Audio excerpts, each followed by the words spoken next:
कमलनाथ वो सियासी नाम जो इस समय सुर्खियों में बना हुआ है। कांग्रेस के कद्दावर नेता, वरिष्ठ नेता जिन्होंने कांग्रेस का झंडा हमेशा बुलंद किया, अब उनको लेकर तमाम तरह की अटकलें लगाई जा रही हैं। सवाल यह उठ रहा है कि उनका अगला कदम क्या होगा। फिलहाल कमलनाथ अपने बेटे नकुलनाथ के साथ दिल्ली में हैं और कहा यह जा रहा है कि वो बीजेपी का दामन थाम सकते हैं, लेकिन कांग्रेस के जो नेता हैं वो लगातार इन खबरों को नकार रहे हैं और नकारने वालों में दिग्विजय सिंह भी हैं, नकारने वालों में जीतू पटवारी भी हैं। ये सारी खबरें निराधार हैं, ये कहना है जीतू पटवारी का। ये सपने में भी नहीं सोच सकते, ये कहना है जीतू पटवारी का। और वो क्यों कह रहे हैं कि ऐसा सपने में भी नहीं सोचा जा सकता? क्योंकि कमलनाथ ने हमेशा से कांग्रेस का झंडा बुलंद किया है, कांग्रेस के साथ हमेशा खड़े रहे हैं। तो ऐसे में लोग यकीन नहीं कर पा रहे हैं, कांग्रेस के नेता यकीन नहीं कर पा रहे हैं, इसलिए ऐसी बातें, ऐसे दावे वो कर रहे हैं। सुनवाते हैं आपको जीतू पटवारी ने क्या कहा। अगर कहीं देखने को मिलती है तो इसी दो परिवारों के बीच उस केमिस्ट्री को पूरे देश ने और हम सब ने देखा है। साथियों, 80 में जब पहली बार कमलनाथ जी चुनाव लड़े तो इंदिरा जी ने आम सभा में ये भावना व्यक्त की कि ये मेरा तीसरा बेटा है। कमलनाथ जी के लिए तीसरे बेटे की एक संज्ञा दी। उससे आगे बढ़कर इस 45 साल की यात्रा में, राजनीतिक यात्रा में कमलनाथ जी की मुखिया के तौर पे हम सब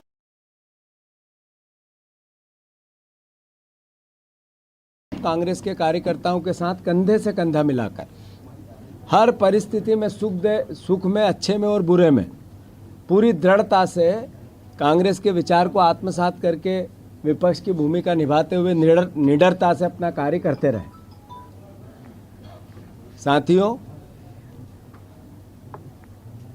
मुझे ज्ञात है वो पल, वो समय जब सिंधिया जी ने कांग्रेस पार्टी की सरकार गिराई थी।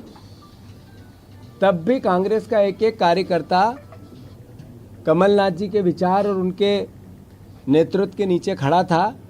एक एक उस समय मेरे जैसे कई परिवार के साथी हर तरीके से कंधा मिलाकर कमलनाथ जी के विचार को आत्मसात कर रहे थे, कांग्रेस के विचार को आत्मसात कर रहे थे। अंतोगत्वा मैं आप सबसे अनुरोध करना चाहता हूं, जो खबरें हैं निराधार है। कोई किसी प्रकार की वो भावना, कभी सपने में आप सोच सकते हो कि इंदिरा जी का तीसरा बेटा कांग्रेस छोड़ सकता है? कभी सपने में भी ये विचार आ सकता है कि अभी 2 महीने पहले जिनके नेतृत्व में हमने चुनाव लड़ाए कि कांग्रेस का कार्यकर्ता अपनी जान लड़ाकर उनको मुख्यमंत्री बनाने के लिए अपना सब कुछ निछावर करता रहा, क्या उनको छोड़ने की बात कमलनाथ जी कर सकते हैं?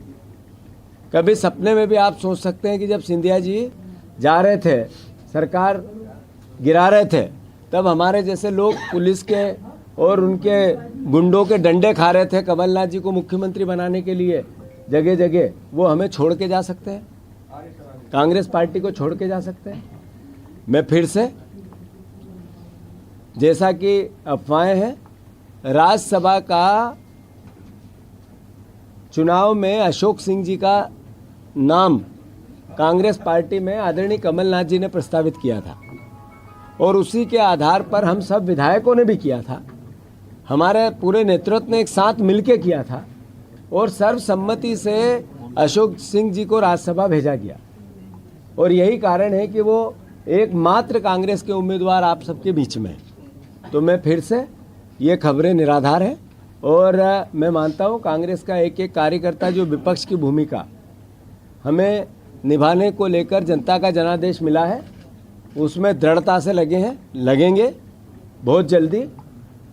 जो कांग्रेस पार्टी ने मिनिमम सपोर्ट प्राइस किसानों की लागू की है, जो सपोर्ट प्राइस किसानों की भावना उनके अधिकार क्षेत्र में गारंटी के रूप में दी है, मिनिमम सपोर्ट प्राइस एक गारंटी है, इसकी भावना कांग्रेस पार्टी ने व्यक्त की है। इसके कार्यक्रम जारी हो रहे हैं और मैं मानता हूं कि सभी परिवार के यहाँ उपस्थित पत्रकार बंधुओं, जर्नलिस्ट भाइयों आप सबको अनुरोध है कि भ्रमित जानकारियों से बचें। धन्यवाद। सर, आपने कमलनाथ जी से बात की? तो आप जीतू पटवारी को सुन रहे थे। कांग्रेस प्रदेश अध्यक्ष मोह और भावनाओं के धागों से वो कमलनाथ जी के साथ रिश्ता बांध रहे थे। यहां पर अगला कदम क्या होगा, ये बड़ा सवाल है।